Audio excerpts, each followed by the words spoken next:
Taurus, welcome to your November 2023 monthly reading. As always, we're just going to go ahead and jump straight in. If you haven't yet signed up for my newsletter, I would like to invite you to that. That link is down below in the description. All you need is an email, and it's free to sign up. You'll get all my updates in regards to astrology, what's going on astrologically. No way Aries pulled the same card. Some of you have Aries in your placements. But yeah, you'll get all the first access to astrology updates, tarot updates, spirituality, all types of stuff, and also personal updates too. So if you haven't signed up yet, be sure to do so. Also, the personal readings are still on sale for $99, and that will be until November 1st. After that, the price will go back up. So if you haven't bought one yet and you've been wanting one, that sale is still there for you if you want to capitalize on it. All right, let's take a look here. Taurus, temperance, patience, my friend. Oh, I got something here. Ooh. Oh man, I see some of y'all going to like a haunted house or something. That's interesting. Let's keep going though. Two of Cups. Aries got this same exact card in the same exact position, and whether you have Aries placements or not, it's not that big of a deal. It doesn't matter. But if you do, I just suggest you watch the Aries reading as well. I think, though, with the Two of Cups, I'm getting that similar vibe with the Aries read. Is like there is some type of relationship here. And also the relationship with yourself. I see a lot of you actually connecting back to like your inner child here. Like even possibly going back into the memory bank here of like your memories and stuff like that. And I see it's almost like you could be digging up things to look at again. And it's really making you become more fulfilled or more whole here. Like maybe parts of yourself that you repressed or something like that. It does feel to me it's like there's an integration going on here. And I think this is correlating too to like a relationship as well. It's like you've been doing this deeper inner self-healing, because the Two of Cups is like an inner self-healing kind of energy, the connectedness to yourself, feeling nurtured, but just feeling it like just emotionally connected. Like, you know, you don't feel like split in your being, right? So basically, as like I think this is correlating to love too. It's like, you know, because you're doing this deeper inner work, I think you could be meeting a person, or maybe you've met a person here. Interesting. You have the Judgment. Pluto's coming through. Well, we're gonna get into this, but I'm gonna pull the rest of your cards. You have this 12th house introspection. Yeah. So I think you're going to a very 12th house is the most spiritual house. Kind of is the house of spirituality, to where it doesn't really focus on the tangible things or the material world. It's everything that is spiritual, right? It's like it's the intangible. It's the things you can't really see or touch, but you can sense. And it's like a lot of you, it's like you could be doing some introspection and kind of going into like your, like I feel like there's a deepening of your spiritual connection, right, to the divine. Some of you could have recently gone through a spiritual awakening. Yeah, there's something here. We'll keep going. We're going to keep pulling more cards. Get more on that. I think a lot of, the 12th house is a house of self-redemption, right? Where we can spiritually redeem ourselves, right? Where there's a cleansing and a renewal. When you go through a 12th house transit, it's like there's a renewal energy, right? There's a spiritual cleanse that happens. And the Judgment card is the archetype of Pluto, but the Judgment is also like the archetype of judgment itself, And so Judgment, right? Like standing before like something higher than you, which is the spiritual thing that I was talking about. And it's like, for some of you, it's like you're allowing yourself to like wash away like your past here, right? Like your past doesn't define your present. It's not going to define your future either. And you could be, it's interesting with this Judgment energy. I haven't even pulled the rest of the cards. I'm getting ahead of myself. Hold up. Put this shit in reverse, Terry. Let's see. You have this Benefactor card. You have grace and generosity here. So there could be an increase coming in, like more grace, more comfort. I see you kind of more in a generous energy. Also, you could be on the other end of that generosity as well. You could be receiving things. I just feel like overall it's like a benefic energy, right? Like a more positive spiritual upliftment that's going to be surrounding you this month here. But again, the Judgment is Pluto, right? So like Pluto deals with like, Pluto will obliterate everything. It will take apart everything and it will get down to the very core And once it addresses and it goes to the very core, right, of your inner self transformation, inner transformation, and then it puts together things, right? Puts together in a new form, right? Old things don't really truly die. They just come into a new form, and it's like you're coming into a new form here. You're going through a process of transcendence. Welcome to Scorpio season. Welcome to the Scorpio energy. You have the Queen of Pentacles in your challenge at this time. Some of you, this could be like work and resources. It's not necessarily that you're lacking anything, but I just feel like you're really trying to devote yourself to something spiritual, right? Like the Queen of Pentacles in a challenge, like the Queen of Pentacles deals with the material world, right? So when we can like devote ourselves to like building things and like wanting all the material goods, but then we lack like the spiritual connection to those things, and we find ourselves even more miserable, right? Not saying that that's your specific situation, but it's like, this is about like your spiritual essence, like what you're dedicating yourself to spiritually. The Temperance is your advice, and the Temperance deals with like finding the right balance. The Temperance is also the angel on the middle way, right? Like the higher intuitive connection and guidance that you can receive through having faith and patience, and just kind of going through that process of integration, right? Of transmutation. And basically transmutation is just changing form. That's all it is. It's just changing form. So your advice here is to allow yourself to spiritually evolve, right? Find what it is that you like and what it is that you don't like, and figure out like truly how you want to create something. Because I do see some of you here this month like putting something together here that could just make your life more prosperous, and prosperous in a way that it's more spiritual prosperity. Because really prosperity is an inner thing. It's not like an outer thing, right? It first starts inward. Because you can have all the riches in the world, right? Then you just be the devil card if you don't got no spiritual connection. And then, so you have this Eight of Cups in the future position. It's interesting. I see some of you going on a quest here. Look at this card. I love this card. This may be one of my favorite cards in the deck. I think this is my favorite card. This is the Edgar Allan Poe deck. And it's like you don't know all the answers, but you're willing to see, right? You're trusting your intuition. It's like you don't need to like know all the answers. You're just trusting your gut feelings, right? And also the Eight of Cups is Saturn and Pisces. So it's like, it's like the boundaries with Saturn and Pisces is like, Saturn deals with duty, responsibility, dedication, right? Pisces deals with the deepening of knowledge and awareness of one's true authentic self, spiritual essence, right? And so it's like you're cultivating a deeper understanding of things, and it's like things are starting to become illuminated here on a spiritual level. If we bring this down to the material, I think some of you could be embarking upon some type of adventure or quest here in your future. And I think you're just trusting your intuition to lead you, right? You don't know all the answers, but you're willing to see what's there. You have the Seven of Wands in the position of something that you're unaware of here. Seven of Wands, Mars and Leo, deals with confident authority. And it's a Mars energy, right? So Mars deals with initiating, independence, self-determination. So I think something to be aware of is like being confident, right? In your journey with your actions, being confident in yourself, being brave, being courageous.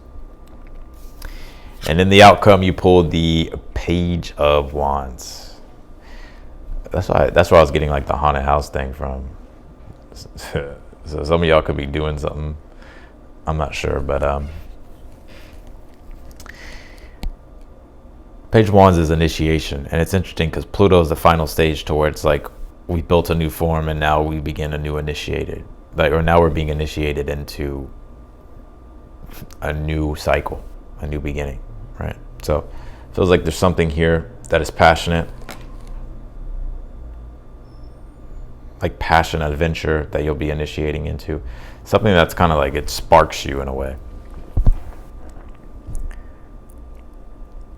I see you chasing something.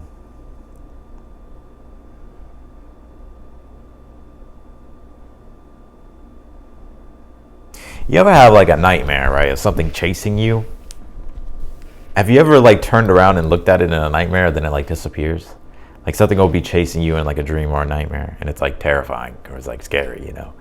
But it's like sometimes like you sometimes know it's a dream, or just sometimes you're just like, you know what, I'm just gonna turn around and face whatever this is and fight it, or like just look at it.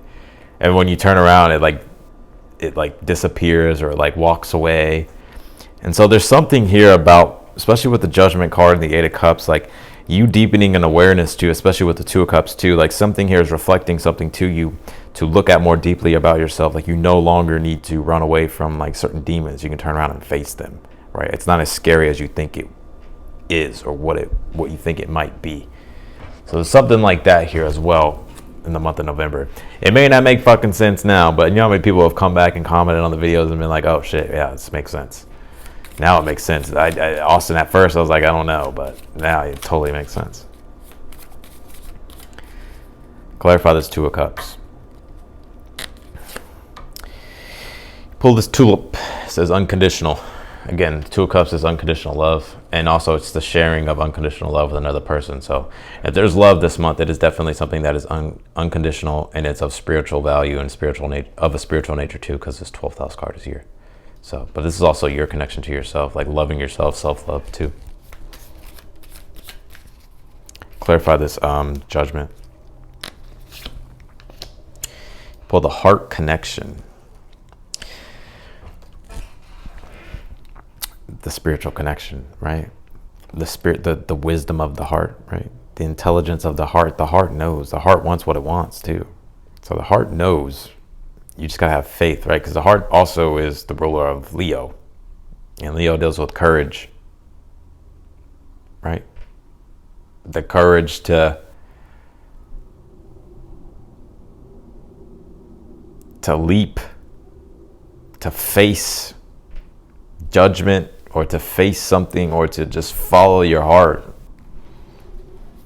You're always more happy when you follow your heart. Even if shit goes to shit, you're happier that you followed your heart. You have the Sun card. It says vitality here, your challenge. For some of you, this is about you becoming more healthier, I feel. Like working on your overall well-being as your challenge, which is why your advice here is a temperance. It's like, you know, putting something together here, lobster inner growth, that can allow you to, you know, increase your vitality, or allow you to, you know, become more, transcend, right? But the temperance and the with this inner growth lobster, it's like this again. This is spiritual growth. It's a very spiritual reading for you, Taurus. 12th house is here, so this is everything that is really not tangible. This is spiritual energy. The 12th house can be a house of self-redemption, or it could be a house of self-undoing, where you lack faith, you lack understanding. You know, 12th house deals with like psychiatric wards and hospitals and private institutions and shit, right? But also the 12th house too is like also the house of like deepening of spiritual like energies, right? Think of like a monk place, like a place where monks go. Like that's like a 12th house thing. But really it's like it's an isolation. It's not even isolation, it's a solitude that connects ones to their inner spiritual nature. Can't run from it.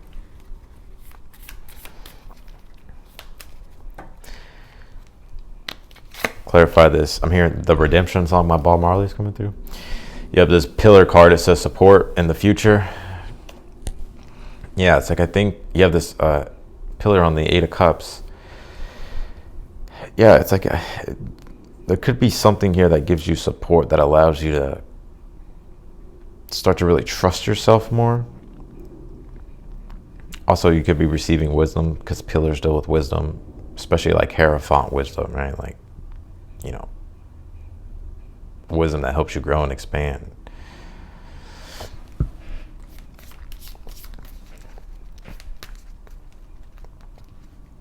So something's giving you inner strength here, is what it feels to me. You pulled this Ram card. It says leadership on the Seven of Wands. Mars and Leo is very much leadership, right? Confident, maybe can be too overconfident. But the Ram leadership is like, you know, stepping fully into your individual nature, like your individuality, and being who you are, being brave, being courageous, defining what it is that you want, what makes you happy, and listening to your heart, and being brave and taking action in that direction. Clarify this Page of Wands in the outcome.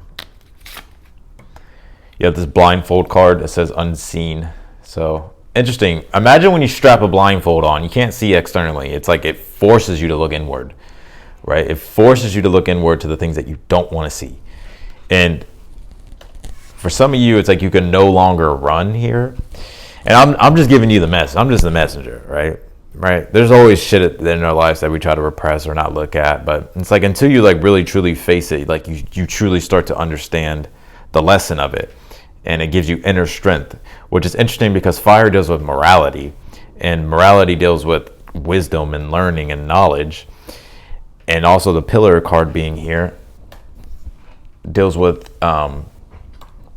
morals, right? The pillars of support, your morals, your values, your principles that you live by, your spiritual principles, like your spirituality, your connection to the divine that transcends this earthly material realm, right? That gives you faith and strength. And so for some of you, it's like you're cultivating an inner strength, and now you're being initiated here because you're going through a self-redemption, like a spiritual redemption here, spiritual cleanse, spiritual activation, which is giving you the strength to take action to something newer. I'm gonna see what this is. I'm gonna try to see what it is. Just says action. So horse action. So it's just like, again, it's initiating action, taking action. Let's pull a message here. Let's pull the messages here from your shadow.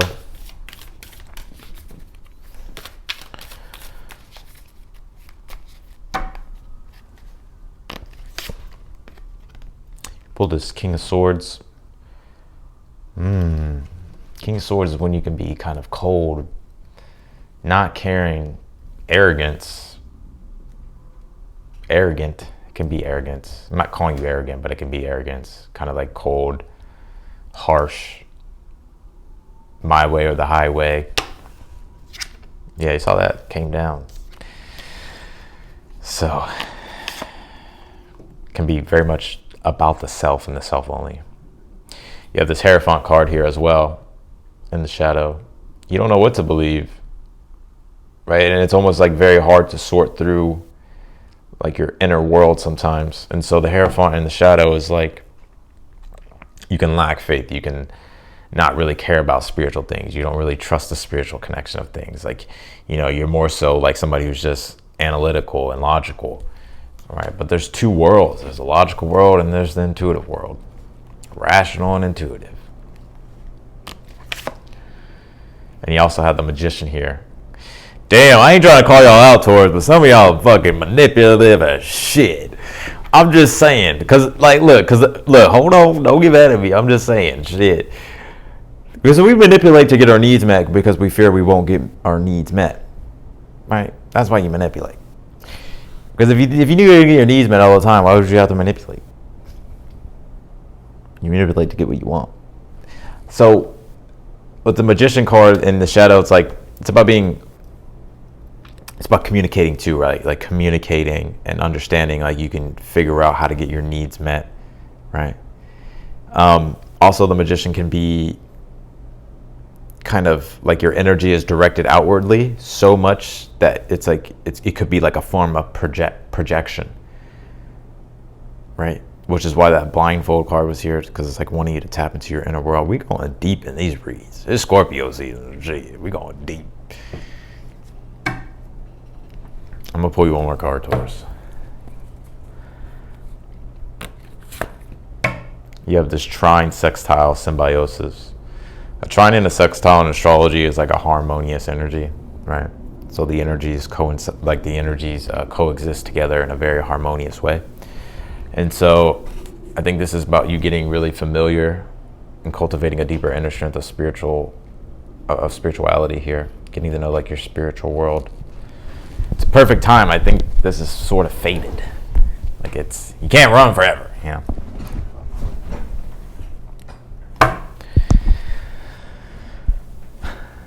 So that's what I got for you. I appreciate y'all, Taurus. Be sure to sign up for the newsletter if you haven't yet. I would love to see y'all there. I'd love for you to be a part of it. And yeah, if you want to book a personal reading with me, that link's down below too. And otherwise than that, I'm wishing y'all the best, and I will see y'all later.